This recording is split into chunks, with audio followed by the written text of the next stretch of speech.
Hi, I'm Jim Ward of the Middle Country Public Library, and I'd like to welcome you to another episode in our History Bite series. Today we will discuss the tumultuous period of Reconstruction after the American Civil War. The national debate over Reconstruction began during the Civil War. In December 1863, less than a year after he issued the Emancipation Proclamation, President Abraham Lincoln announced the first comprehensive program for Reconstruction, the 10% Plan. Under it, when 1/10 of a state's pre-war voters took an oath of loyalty, they could establish a new state government. To Lincoln, the plan was an attempt to weaken the Confederacy rather than a blueprint for the post-war South. It was put into operation in parts of the Union-occupied Confederacy, but none of the new governments achieved broad local support. In 1864, Congress enacted, and Lincoln pocket vetoed, the Wade-Davis Bill, which proposed to delay the formation of new Southern governments until a majority of voters had taken a loyalty oath. Some Republicans were already convinced that equal rights for the former slaves had to accompany the South's readmission to the Union. In his last speech on April 11, 1865, Lincoln, referring to Reconstruction in Louisiana, expressed the view that some blacks, the, quote, very intelligent, and those who had served in the Union Army ought to enjoy the right to vote. Following Lincoln's assassination in April 1865, Andrew Johnson became president and inaugurated the period of presidential Reconstruction.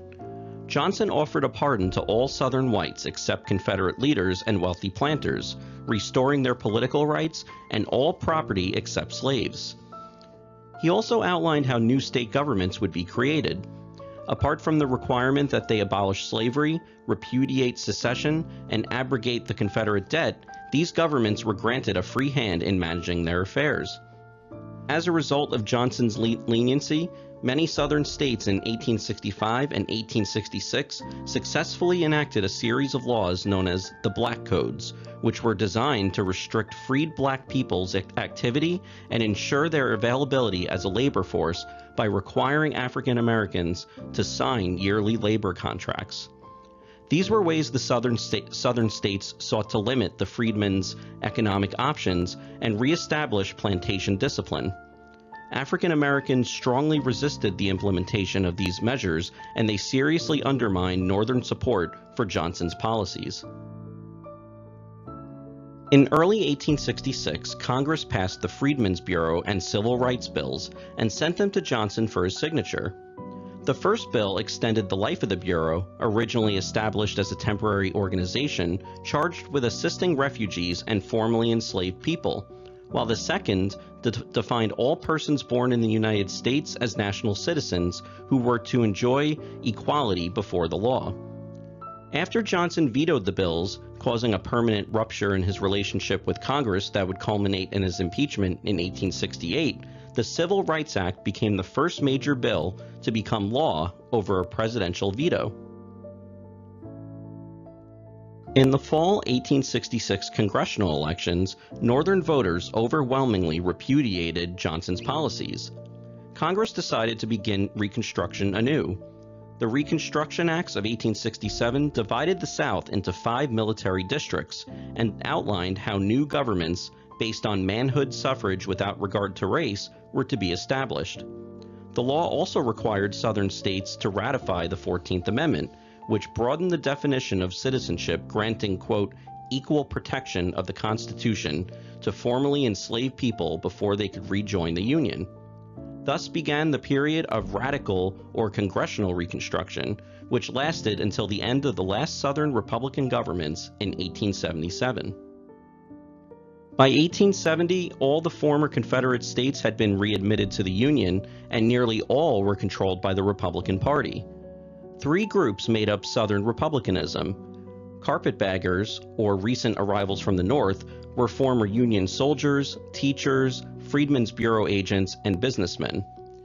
The second large group, scalawags, or native-born white Republicans, included some businessmen and planters, but most were non-slave-holding small farmers from the Southern upcountry. Loyal to the Union during the Civil War, they saw the Republican Party as a means of keeping Confederates from regaining power in the South. The participation of African Americans in Southern public life after 1867 would be by far the most radical development of Reconstruction, which was essentially a large-scale experiment in interracial democracy unlike that of any other society following the abolition of slavery. Southern black people won election to Southern state governments and even to the U.S. Congress during this period. Hiram Revels became the first black member of the United States Senate who took the oath of office on February 25, 1870.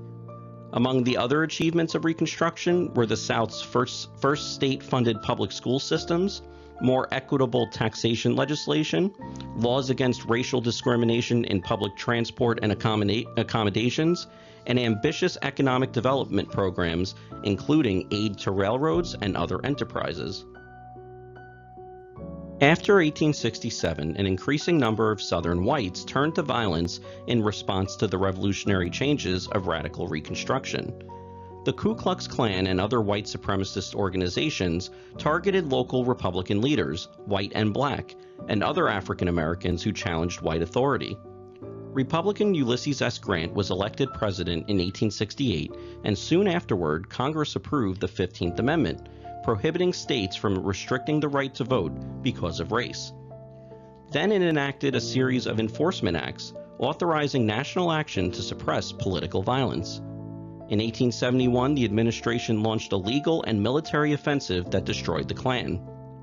Though federal legislation passed during the administration of President Ulysses S. Grant in 1871 took aim at the Klan and others who attempted to interfere with black suffrage.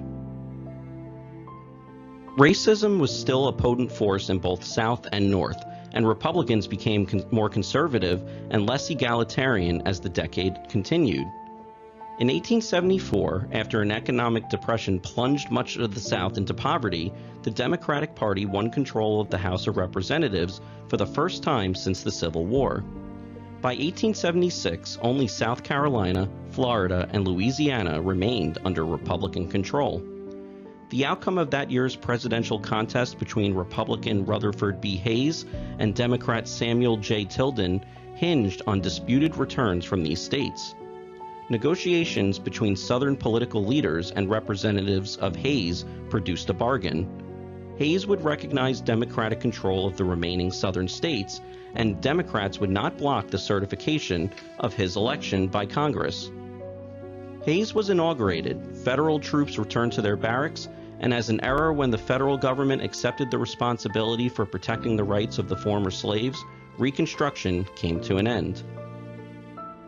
By the turn of the 20th century, a new racial system had been put in place in the South, resting on the disenfranchisement of black voters, a rigid system of racial segregation, the relegation of African Americans to low-wage agricultural and domestic employment, and legal and extra-legal violence to punish those who challenged the new order.